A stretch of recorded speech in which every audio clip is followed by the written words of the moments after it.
डोक्याची चादर अन पक्षाने किलबिलाट. पहाटेचे 4 वाजले तर हा गोकुळगाव कसा शांत झोपला आहे. कुणालाच कसली कदर नाही. थंडीच्या मोसमात बिचाऱ्याने खेळून धरले असं वाटतं.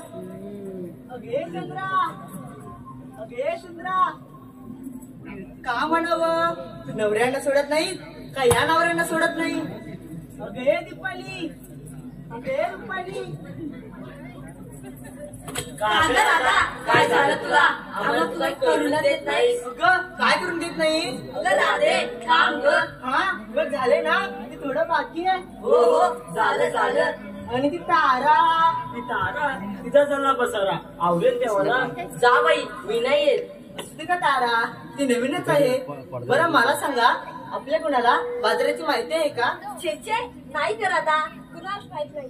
मग आता आपल्याला मावशीला पण घेतली पाहिजे. मग घे की तू. अरे तूच घे की. अगं मावशी लवकर आली.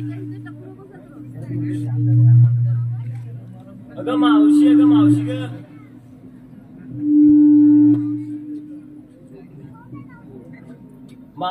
मावशी ग. कोण ग ओरडते. मावशी मी चंद्रा. कोण. चंद्रा. गब्ब सुंदरा. काय बोलस मावशी. अगं बेडे हा पोर आहे ना माझ्या बाजूला नुसता चाव करतोय. त्याला मी बोलले ग. हो का मग येतेस ना. तुम्ही निघालात. हो मावशी. हा मग येते बघ.